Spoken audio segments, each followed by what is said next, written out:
বিসমিল্লাহির রহমানির রাহিম। সবাইকে রমজান মাসের শুভেচ্ছা, রমজানুল মোবারক। সবাই তো রোজা রাখছো, রোজা রেখে আল্লাহর ইবাদত করো, পড়ালেখাটা নিয়মিত চালিয়ে যাও। আমরা 11 অধ্যায়টা আমি এইচডব্লিউ ইসলাম এখানে মারুফ ওয়াসিম ওদের যে সমস্যাগুলা আমাকে লিখে দিছে। প্রথমে 1 নাম্বারটা ওরা বোঝেনি। 1 নাম্বারটা কি বলছে?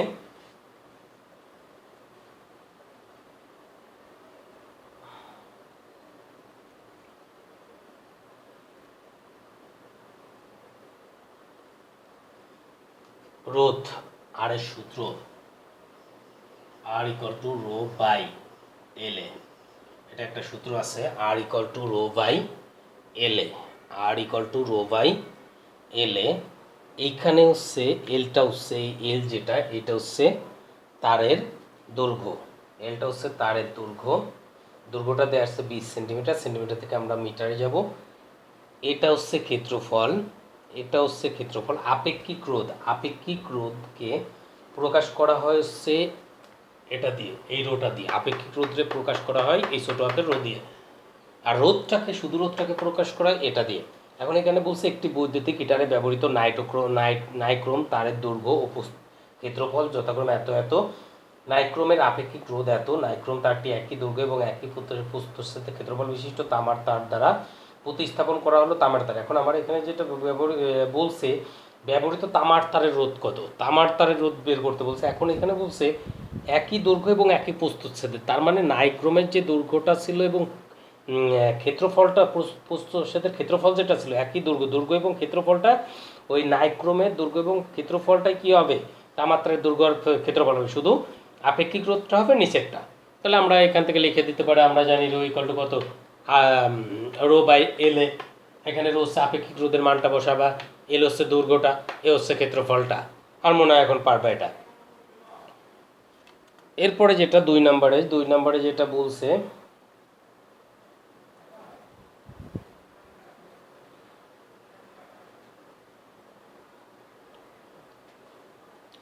এখানে আরেকটা সূত্র আছে, এটা 1 নম্বর গেল। 2 নম্বর আছে P equal to IV. P equal to কত, আইভি। পি মানে ক্ষমতা, আই মানে তড়িৎ প্রবাহ, ভি মানে বিভব পার্থক্য। এখানে যেটা বলছে, পড়ার সময় আলভি এত ভোল্ট এবং এত ওয়াটের একটি বাতি দৈনিক 3 ঘন্টা করে, অন্যদিকে তার ভাই আলিফ এত ভোল্ট এবং এত ওয়াটের একটি টেবিল ল্যাম্প দৈনিক 4 ঘন্টা করে ব্যবহার করে, প্রতি ইউনিটের বিদ্যুৎ শক্তির মূল্য এত।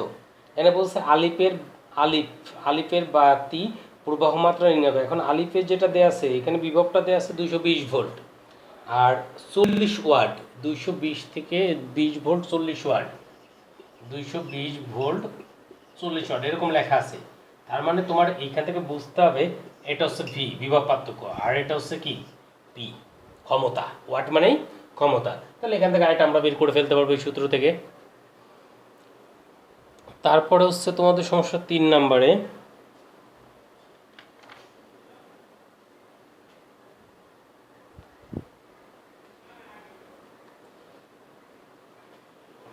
একই অঙ্ক। আমি যেটা এইমাত্র করাইলাম ওটাই দেওয়া আছে। ভাল্বটি সর্বক্ষেত্রে লাইনের সংযোগ, ভাল্বের এখানে 220 ভোল্ট আর 100 ওয়াট দেওয়া ছিল। তাহলে পি এটা তো আইটা বের করবা, কোনো সমস্যা হওয়ার কথা না। তারপরে 6 নাম্বারটা যেটা বলছে,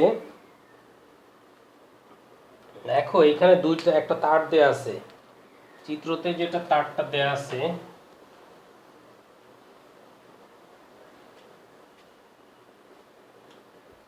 চিত্রতে একটা তার এরকম দেয়া আছে, ভিএ আছে এখানে, ভিবি আছে এখানে। ভিএটা কত, ভিএটা 20 ভোল্ট, ভিবিটার মান নেই, এটা 20 ভোল্ট। এইখানে L1 equal to 0.2 ampere, L1 equal to 0.2 ampere, R1 equal to 50 ohm, R1 equal to 50 ohm. বড় হাতের L1 ইকুয়াল টু 2 মিটার, বড় হাতের L1 ইকুয়াল টু 2 মিটার। এখন আমার যেটা ওরা বলছে,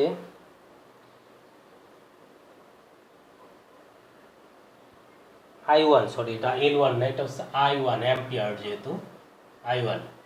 এখন এটা দেয়া আছে, এখন আমার বলছে বিবি নির্ণয় করো, অর্থাৎ এই বিবিটা নির্ণয় করতে বলছে, বিবিটা নির্ণয় করতে বলছে। আমরা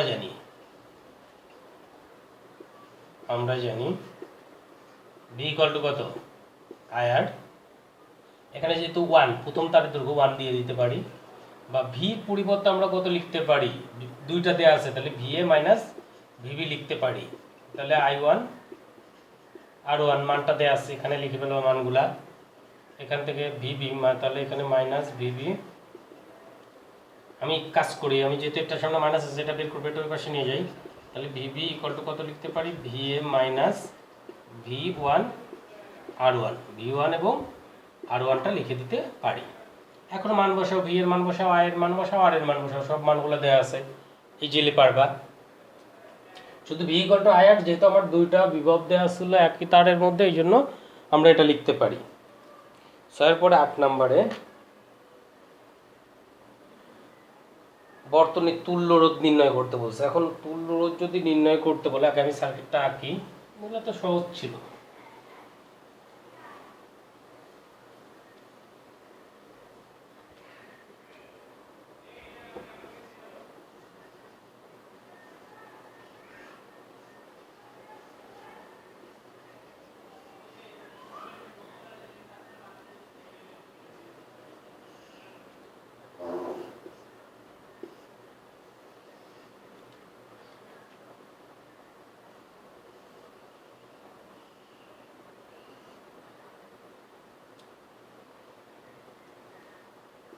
এখানে R1, এটা হচ্ছে R2, এটা হচ্ছে R3,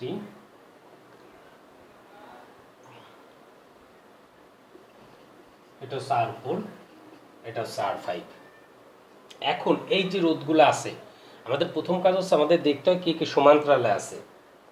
সমান্তরালগুলো থেকে আমরা কোথায় যাব, শ্রেণীতে যাব। তাহলে এখানে দেওয়া আছে, আমরা প্রথমে লিখবো দেওয়া আছে, অঙ্কটা আমি করে দিই।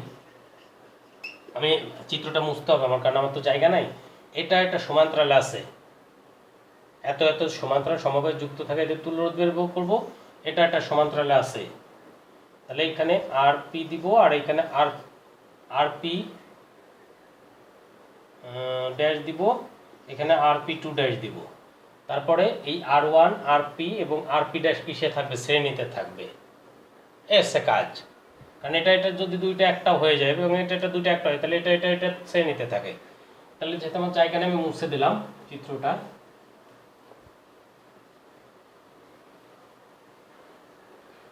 প্রথমে লেখো গ নম্বরে 8 করতেছি আমরা, সরি আমি তো 7 নম্বর বুঝাইতেছিলাম।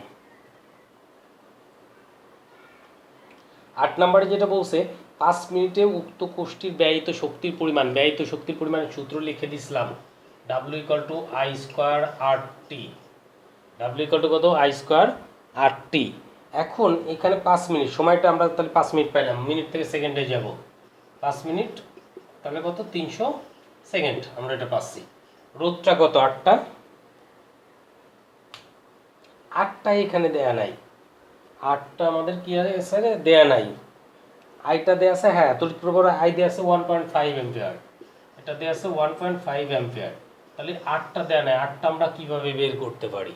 এখন যে চিত্রটা দেয়া আছে, ওই চিত্র থেকে কোনটা কোনটা শ্রেণীতে আছে, এখানে হচ্ছে কোনটা সমান্তরালে আছে,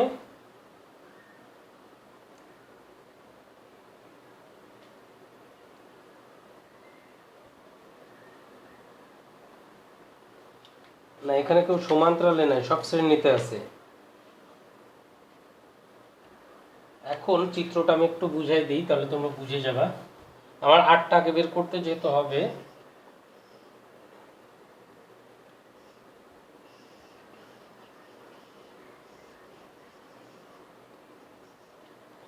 এটা একটা অংশ, এটা আর একটা অংশ,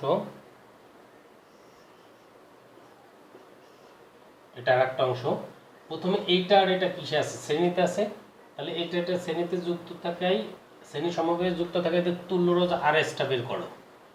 এই আরএসটা এইটার সাথে, ধরো এখানে কত আছে 10, এই আরএসটা এটার সাথে কিভাবে থাকবে? অবশ্যই সমান্তরালে থাকবে। তাহলে এটা সমান্তরালে যুক্ত থাকে, এখানে আরপি বের করো। এই আরপিটা আবার এটার সাথে কিভাবে থাকবে? শ্রেণীতে থাকবে, কারণ এখানে ব্যাটারি দেওয়া আছে। শ্রেণী বের করো, তাহলে 8টা আমরা পেয়ে যাব।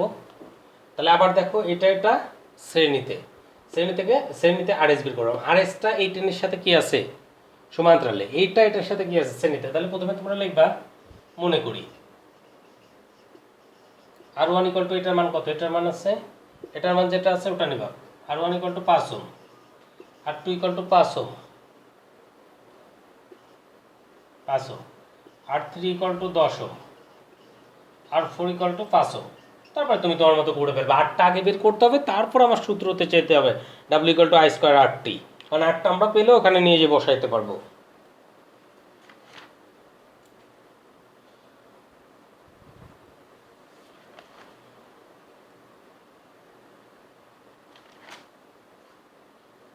দেখো এইখানে 10 নম্বরে চিত্রটাতে, চিত্র যেটা আছে এই চিত্রের মধ্যে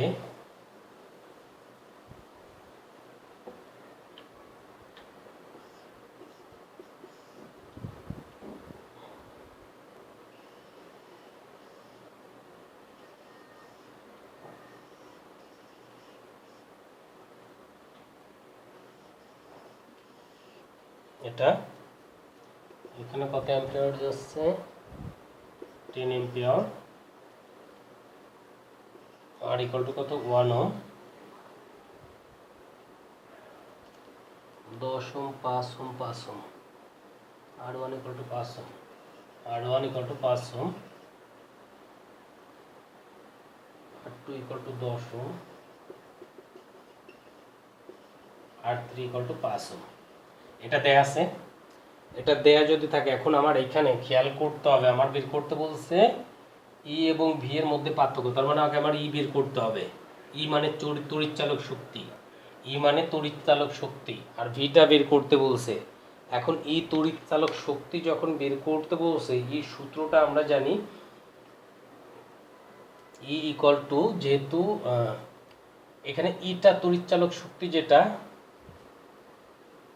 তড়িৎচালক শক্তির ক্ষেত্রে অভ্যন্তরীণ যে রোধটা থাকে ওটা কাজে লাগে। অর্থাৎ আমরা সূত্র জানি ভি ইকুয়াল টু আইআর, এটা তো আমরা জানি ভি ইকুয়াল টু আইআর। তার মানে এখান থেকে আমরা যদি আর যতগুলো আছে সবগুলো যদি বের করতে পারি, R1 R3 প্রথমে হচ্ছে সমান্তরালে আছে, এটা কিসে আছে?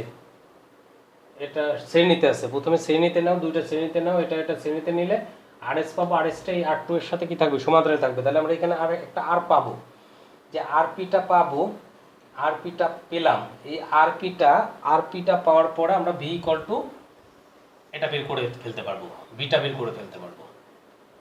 ভিটা এখান থেকে কি করতে পারবো? বের করে ফেলতে পারবো, কারণ আমার আরপিটা লাগবেই।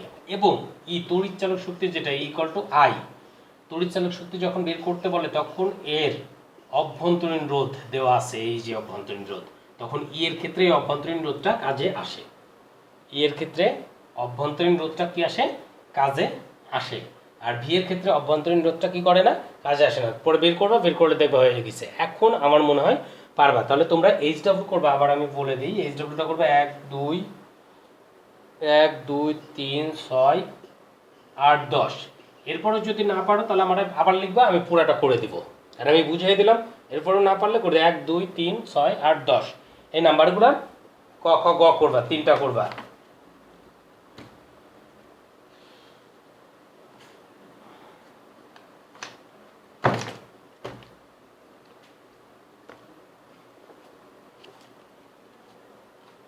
আমরা বায়োলজি করতেছিলাম,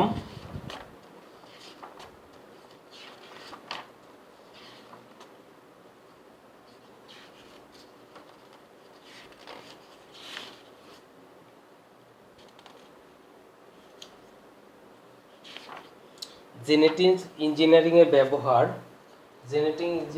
ব্যবহারের এখানে শস্য ক্ষেত্রে যেটা অনেক বড় প্যারাটা, ওটা আমরা পরে পড়বো। জেনেটিক ইঞ্জিনিয়ারিং ব্যবহার প্রাণী ক্ষেত্রে, মৎস্য ক্ষেত্রে, চিকিৎসা ক্ষেত্রে, পরিবেশ সুরক্ষায়, এই 3টা ক্ষেত্রে তোমরা পড়ে ফেলবা। এখানে বলছে গবাদি পশু যেমন প্রাণীর ক্ষেত্রে গবাদি পশু যেমন গরুর দুধে আমিষের পরিমাণ বৃদ্ধির জন্য 14C জিন স্থাপন করা হয়, তবে এটা এখনও গবেষণা পর্যায়ে আছে। আকার বৃদ্ধি এবং মাংসের উৎপাদন বাড়ানোর উদ্দেশ্য মানুষের বৃদ্ধির জন্য দায়ী হরমোন জিন স্থানান্তর করে ভেড়ার জেনেটিক পরিবর্তন ঘটানো যায়। ভেড়ার পশমের পরিবর্তন এবং গুণগত মান বৃদ্ধির জন্য ব্যাকটেরিয়ার দুই জিন যথা CYSE এবং CYSM ভেড়ার জিনোমে স্থাপন করা হয়। মৎস্য উন্নয়নে, মৎস্য মানে মাছের উন্নয়নে কী কী করা হয়েছে ওটা। চিকিৎসা ক্ষেত্রে আমাদের কী কী ব্যবহার করা হচ্ছে, পরিবেশ সংরক্ষণ, এই 4টা পয়েন্টটা পড়বা। আর শস্য ক্ষেত্রে যেটা আছে ওটা আমরা পরে পড়বো।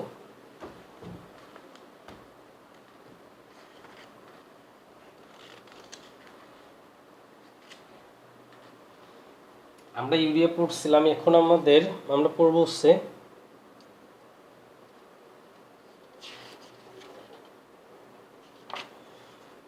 কৃষিদ্রব্য প্রক্রিয়াকরণের রাসায়নিক দ্রব্য। ফলমূল, শাকসবজি, মাছ ইত্যাদি কৃষিদ্রব্য বলা হয় যে প্রক্রিয়ায় কোনো রাসায়নিক পদার্থের মাধ্যমে কোনো কৃষিজাত দ্রব্যকে দীর্ঘদিন ভালো রাখা বা পচনের হাত থেকে রক্ষা করা যায়, সেই প্রক্রিয়াকে কৃষিদ্রব্য প্রক্রিয়াকরণ বলা হয়। রাসায়নিক দ্রব্য ব্যবহারের ভালো এবং খারাপ উভয় দিকই রয়েছে। ব্যবসায়ীরা পাকা আম বাস, ট্রাক এবং ট্রেনে করে এক জায়গা থেকে অন্য জায়গায় নিয়ে যাবার সময়ই আমের গায়ে দাগ লাগে। এই দাগযুক্ত আম মানুষ কিনতে চায় না, এজন্য অসাধু ব্যবসায়ীরা অনেক সময় কাঁচা আম কিনে এক স্থান থেকে অন্য স্থানে নিয়ে যায়, ফলে আমের গায়ে দাগ পড়ে না। এরপর ওই কাঁচা আমের উপর অসাধু ব্যবসায়ীরা ক্যালসিয়াম কার্বাইড জলীয় দ্রবণ ব্যবহার করে, ফলে আম পেকে যায়। আবার ক্যালসিয়াম কার্বাইডের মধ্যে পানি যোগ করে অ্যাসিটিলিন গ্যাস তৈরি করা হয়। তাহলে এখানে ক্যালসিয়াম কার্বাইডের যে ক্যালসিয়াম কার্বাইড যে সংকেত সেটা হচ্ছে CaC2। ক্যালসিয়াম কার্বাইডের সংকেত হচ্ছে CaC2। ক্যালসিয়াম কার্বাইডের সংকেত হচ্ছে CaC2। এর মধ্যে যদি আমরা পানির বিক্রিয়া ঘটাই, তাহলে উৎপন্ন করবে হচ্ছে অ্যাসিটিলিন। অ্যাসিটিলিনের সংকেত C2H2। Acetylene plus calcium hydroxide acetylene gas তৈরি করবে। এছাড়া এই ইথিলিন গ্যাস দ্বারা কাঁচা আম পাকানো হয়। ইথিলিন আমাদের শরীরের উপর বিরূপ প্রভাব ফেলে। কার্বাইড দিয়ে আম পাকানো বলতে অ্যাসিটিলিন দ্বারা আম পাকানোর পদ্ধতিকেই বোঝানো হয়েছে। তাহলে এই প্রশ্নটা পড়বা। আর হচ্ছে কয়েকটি অনুমোদিত ফুড প্রিজারভেটিভ। যেসব রাসায়নিক দ্রব্য খাদ্য সামগ্রী দিলে খাদ্য সামগ্রী ব্যাকটেরিয়া জন্মাতে পারে না, দুর্গন্ধ হয় না, পচন হয় না, সেসব রাসায়নিক দ্রব্যকে ফুড প্রিজারভেটিভ বলা হয়। যেসব ফুড প্রিজারভেটিভ আমাদের শরীরে গেলে শরীরে কোনো ক্ষতি হয় না এবং সেগুলো বিশ্ব স্বাস্থ্য সংস্থা খাদ্য আমাদের শরীরে গেলে শরীরে কোনো ক্ষতি হবে না এবং সেগুলো বিশ্ব স্বাস্থ্য সংস্থা সংরক্ষণ হিসেবে অনুমোদন দিয়েছে, সেসব ফুড প্রিজারভেটিভ অনুমোদন ফুড প্রিজারভেটিভ বলা হয়। যেসব ফুড প্রিজারভেটিভ আমাদের শরীরে গেলে আমাদের শরীরে ক্ষতি হয় না সেগুলোকে অনুমোদিত ফুড প্রিজারভেটিভ বলা হয়। যেমন সোডিয়াম বেনোজয়িক অ্যাসিড, ভিনেগার, লবণের দ্রবণ, চিনি দ্রবণ ইত্যাদি অনুমোদিত ফুড প্রিজারভেটিভ, ইথিলিন, অ্যাসিটিলিন ইত্যাদি অনুমোদিত ফুড প্রিজারভেটিভ। এই প্যাটা পড়বে। তার মানে দুইটা প্রশ্ন পড়বে, একটা হচ্ছে কৃষিদ্রব্য প্রক্রিয়ায় রাসায়নিক দ্রব্য, আর হচ্ছে কয়েকটি অনুমোদিত ফুড প্রিজারভেটিভ।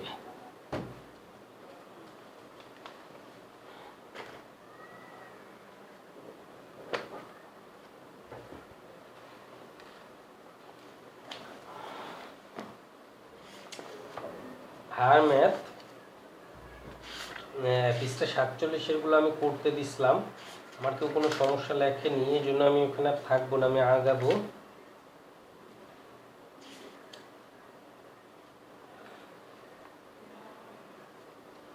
পৃষ্ঠা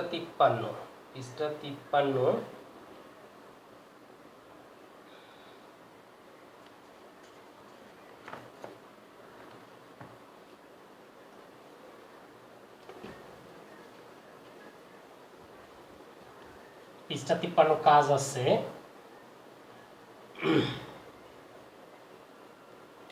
পৃষ্ঠা 53 হায়ার ম্যাথ আমি আগে ধরছি আজকে। পৃষ্ঠা 53 কাজের ক নাম্বারে মোট 7টা অঙ্ক আছে। আমি একটা করে দেব, তোমরা বাকিগুলো ট্রাই করবা বাসাতে। B square minus c square, b into c square minus a square, c into a square minus b square, এটা দেয়া আছে। আমার মনে রাখতে হবে এই উৎপাদকের বিশ্লেষণ মানে প্রথমে এ মাইনাস বি বের করতে হবে, বা বি মানে তিনটা বের করতে হয় ধারাবাহিকভাবে। A minus b, b minus c, c minus a, অথবা কি বের করা যায়, অথবা বের করা যায় a plus b, b plus c plus c plus a, যে কোনো একটা বের করলে হবে, প্লাস থাকলে প্লাসে বলে আর, অর্থাৎ A B B C C, এটা আমার মনে রাখতে হবে। এখন এখানে A B square C square দেওয়া ছিল, তাহলে আমি এখানে বি মাইনাস সিটা বের করতে পারি কিনা এটা দেখি। বি মাইনাস সি, যদি এখানে বি এটার সাথে গুণ করি তাহলে সি স্কোয়ার হবে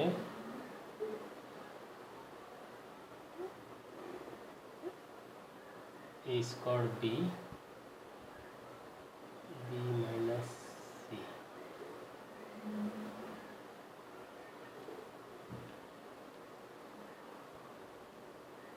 হ্যাঁ, আমরা গুণ করে দিই, গুণ করে দিলে আমরা মনে হয় পেয়ে যাবো। আচ্ছা, আগাইতে থাকি। এটা সত্য সূত্র পড়ে a plus b into a minus b, এই যে আমরা এখান থেকে পেয়ে যাব এখানে b c square minus a square b a square c minus b square c, a into b plus c b minus c. তাহলে আমি বি মাইনাস সি তৈরি করবো। এখান থেকে মাইনাস এ যদি কমন নিই, স্কোয়ার কমন নিই, তাহলে বি মাইনাস সি চলে আসে। তাহলে মাইনাস এ স্কোয়ার কমন নিলাম। আচ্ছা, ওটাতে পড়ে যায়, তাহলে এটা আগে করি।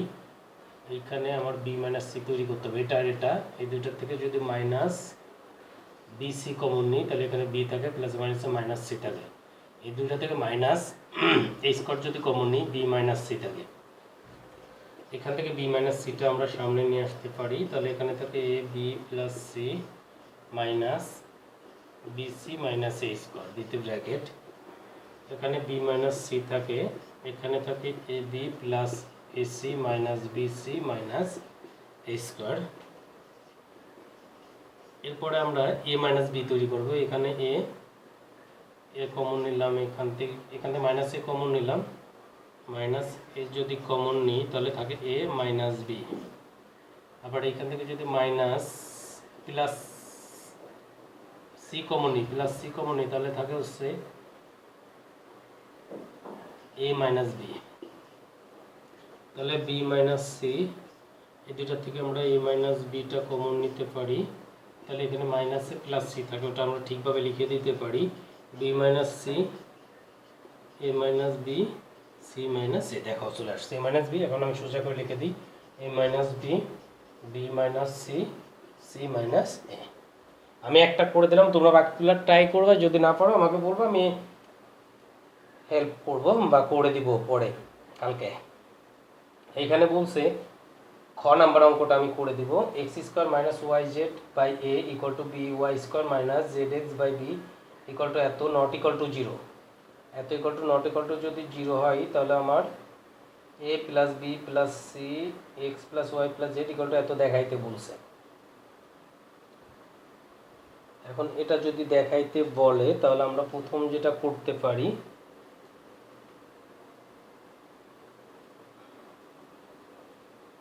যেহেতু আমার প্রমাণে এক্স আছে, এ প্লাস বি প্লাস সি চাইছে, তাহলে আমরা প্রথমে লিখতে আছে বা মনে করি, প্রথমে লিখবো মনে করি, যেটা দেওয়া আছে ওটা ইকুয়াল টু কি ধরে নিই, কারণ এগুলো লগের সিস্টেমের অঙ্ক। ক নাম্বার, মনে করি x square minus y z, x square minus y z by x square minus y z by a y square minus z x by b z square minus six y by c equal to কত k এত। অতএব তাহলে x square minus y z by a equal to k by x square minus y z equal to a k. বা এখন আমার a plus b plus C চাইছে, এ plus b plus C বা x plus ওয়াইতে আসতে হলে আমার Q এর সূত্রতে যেতে হয়। এখন কিউ এর সূত্রতে যদি যেতে চাই, তাহলে আমার এখানে কিউ লাগবে, এক্স দিয়ে আমরা গুণ করে দিব, x square minus six y z by a x কে নাম্বার অফ ওয়ান। তারপরে y square minus z x by b equal to k, y square minus z x equal to b k, y দিয়ে গুণ করো Y cube minus Y একবার সাজিয়ে লিখি x y z equal to y দিয়ে গুণ করছিলাম, তাহলে বি ওয়াই কে, এটা হচ্ছে নাম্বার অফ 2, এটা হচ্ছে 2 নাম্বার অঙ্কটা। এরপরে যদি আমরা 3 নাম্বারে যাই, z square minus x y by c equal to k, বা z square minus x y equal to c k, বা জেড দিয়ে যদি গুণ করি z cube minus x y z minus c z k, number of কত 3। সমীকরণ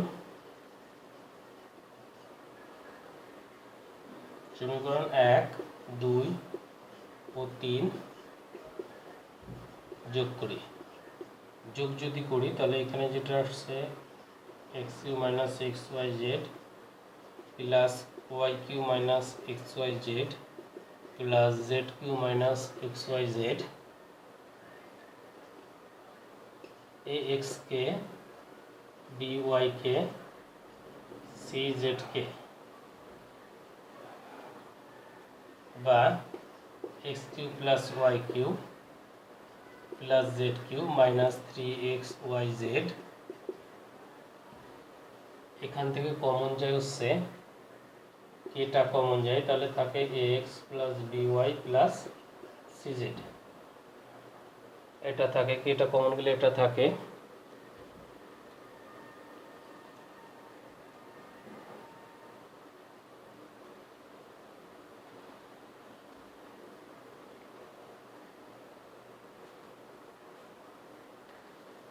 a cube plus b cube plus c cube minus 3ab। এটার একটা সূত্র আছে a cube plus b cube, a cube plus b cube plus c cube minus 3ab equal to কত, a plus b plus c, a plus b plus c